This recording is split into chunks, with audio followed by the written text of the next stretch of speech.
ఇప్పుడు బాలయ్య బాబుతో ఎలా ఉండేదండి ఎక్స్పీరియన్స్ మీరు చేశారు కాబట్టి? చేశాను sir. Balayya Babu is a very very nice person. ఆయన స్పెట్టికి వస్తే అందరితో బాగా జోకులు వేస్తుంటాడు. ఒక స్పీడ్ స్టార్ట్ అవుతుంది. అప్పుడు దాకా ఒక రకంగా ఉంటుంది. ఆయన వచ్చిన వెంటనే అందరికీ కొంచెం భయం కూడా ఉంటుంది. అందరికీ స్పీడ్ స్టార్ట్ అవుతుంది, షూటింగ్ స్పీడ్ స్టార్ట్ అవుతుంది. తర్వాత ఆయన ఇన్వాల్వ్మెంట్ ఒక ఆర్టిస్టులు కూడా ఆయన కొన్ని డిస్కస్ కూడా చేస్తారు. ఇలా చేస్తే బాగుంటుంది, ఇలా చేస్తే బాగుంటుంది చెప్పేసి. ఐ ఎంజాయిడ్ వర్కింగ్ ఆయనతో వర్క్ చేయడం.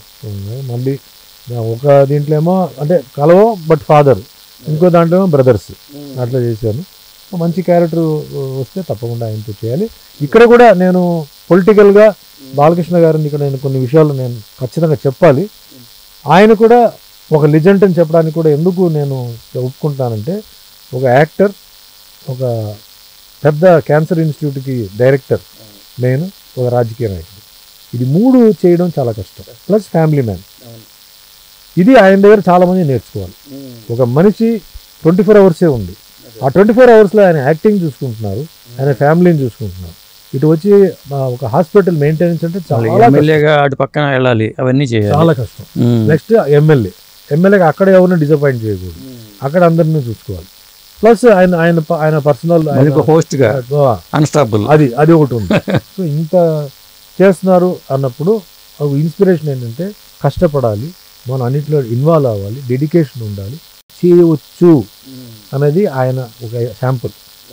చాలామంది అంటారు ఒక ప్రొఫెషన్ పెట్టుకుని అబ్బాబా నేను చేయలేనబ్బా, నాకు టైర్డ్ అయిపోయింది, అబ్బాబా నా వల్ల కాదంటారు. మీరు ఒకటి చేస్తున్నారు, ఒక మనిషి అవి చూసి నేర్చుకోండి. ఆయన దగ్గర మరి ఆయన చేసే అలాంటి పాత్రలు వస్తున్నాయి ఆయనకి. అక్కడ తర్వాత నుంచి వచ్చే పాత్రలు కూడా ట్రెండ్ సార్. ఏమైందంటే ఆయన మెయిన్ నా ఫీలింగ్ ఏంటంటే, ఆయన రెగ్యులర్ గెటప్ నుంచి ఇంకో గెటప్ పెట్టారండి. జనరల్గా జనాలు కూడా అదే చూసి చూసి బోర్ కొడుతుంది. ఎప్పుడైతే ఇంకో గెటప్ ఒకటి అంటే మెయిన్ గెటప్ ఉంటుంది, దాంతోపాటు ఎప్పుడైతే ఇంకొక ఇంట్రెస్టింగ్ గెటప్ మనం చూపిస్తామో జనాలకు ఒక ఇంట్రెస్ట్ వస్తుంది. ఆ క్యారెక్టర్ ఇన్వాల్వ్మెంట్ చెప్పక్కర్లా, ఆయన అది దాంట్లో నెక్స్ట్ మెయిన్ ఆయన డైలాగ్స్, అది ఆయనకి, ఆయన డైలాగులు ఇంక వేరే ఎవరు వాళ్ళ నాన్నగారి నుంచి వచ్చినట్టు ఉంది. ఆయన స్టైల్ వేరే సార్, ఆ వే ఆఫ్ డెలివరీ అది అందరూ చెప్పలేదు, అది ఆయనకే అది పరిమితం ఆయన. సో ఇవన్నీ క్వాలిటీస్ ఆయనకి యాడ్ అవ్వడం ఆ సినిమాలకి ఏంటంటే ఒక ఇది వస్తుంది. ప్రతి ఒక్కరు ఈరోజు బాలయ్య బాబు సినిమా ఆయన ఫ్యాన్స్ కాదండి, మిగిలిన హీరో ఫ్యాన్స్ కూడా చూస్తున్నారు. ఎందుకంటే అంత వాళ్ళకి ఒక ఇంట్రెస్ట్ ఉంది. ఆయన వే ఆఫ్ మెయిన్ మిగతా వాళ్ళు చూసేది మెయిన్ డైలాగ్ డెలివరీస్.